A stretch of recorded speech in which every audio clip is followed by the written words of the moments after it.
Please subscribe to Facetv Africa and turn the notification on. Facetv Africa, ẹ jọ̀ọ́ subscribe hete. Facetv Muswobi. Ẹ kú dédé àkókò yìí gbogbo ẹ̀yin olólùfẹ́ Facetv Africa. Ohun tá máa ti sọ lẹ́ni ohun náà ni ọ̀rọ̀ Nàìjíríà. Tẹ́rí tí a bá kí n tẹnu mọ́ nǹkan tó ń ṣẹlẹ̀ lórílẹ̀-èdè Nàìjíríà, ẹ má jẹ́ kí n tàn yín, Nàìjíríà yìí máa bàjẹ́. And àwọn kan wà níbì kan tí wọ́n rò wípé the best thing táwọn lè ṣe ni pé kí wọ́n sabotage government, kó bring government down.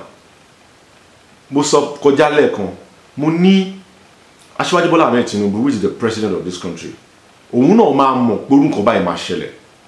But for a smart person, you must know the strategy and how and what you can do to stop all these things.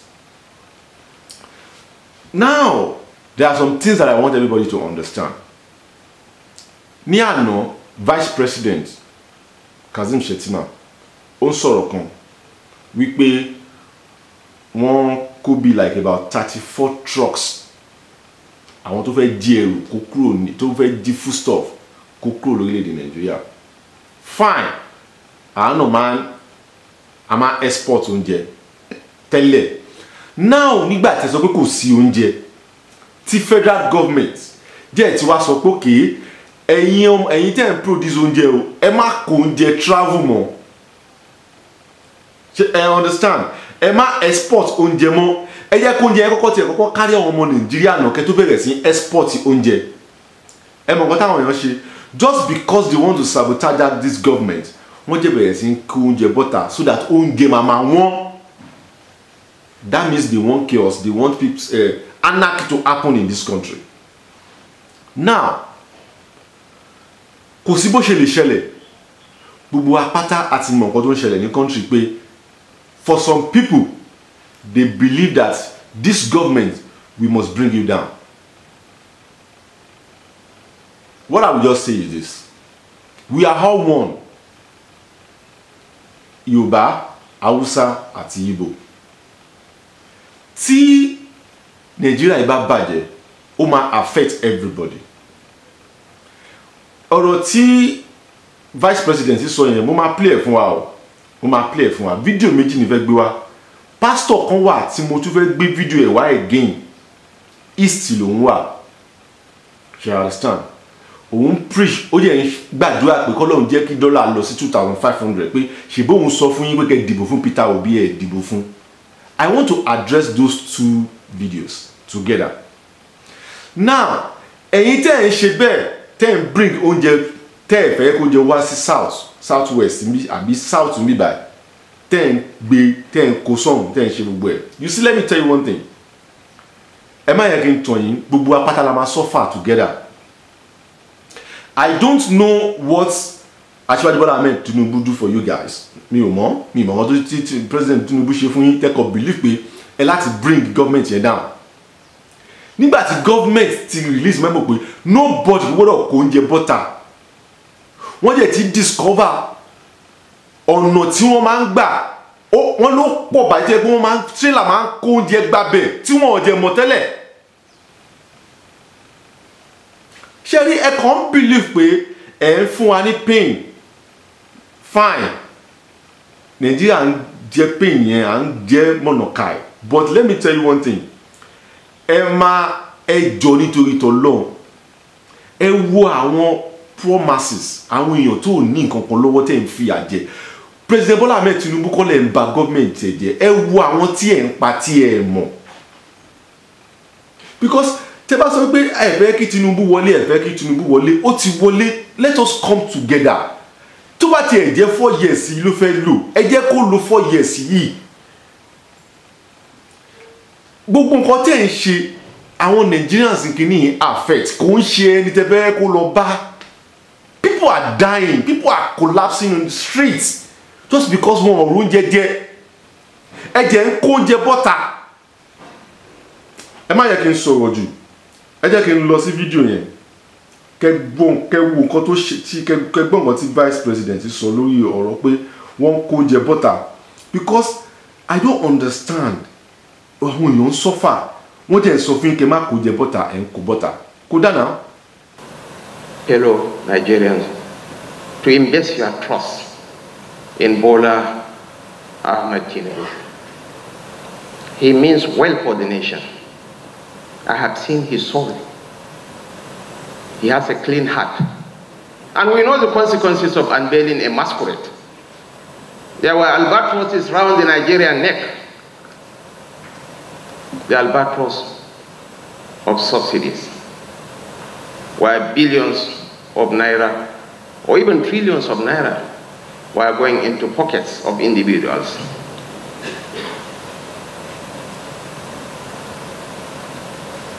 But we are on the path to redemption.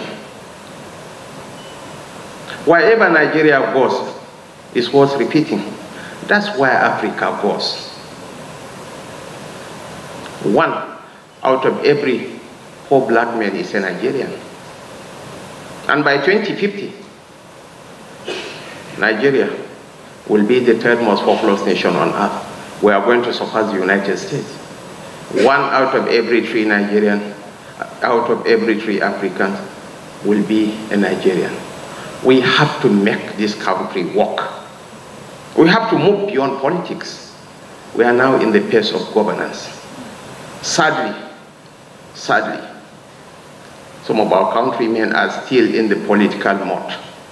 They are the practitioners of violence, advocating that their Nigeria, our own country, our one and only Nigeria, should go the Venezuela way. Some are agitating that we should go the Lebanon way.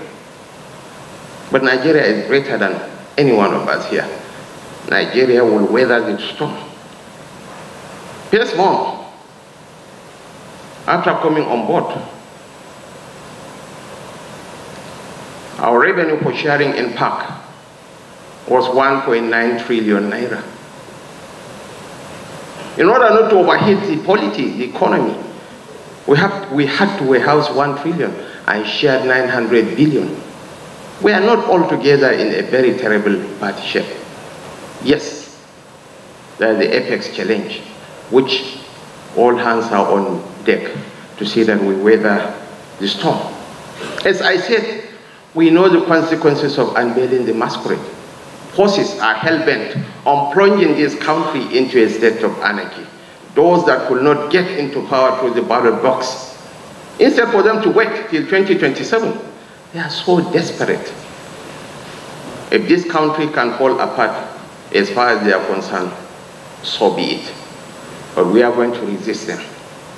Just 3 nights ago, 43 trucks of maize, 45, not even 43, were caught being transported to a neighboring country.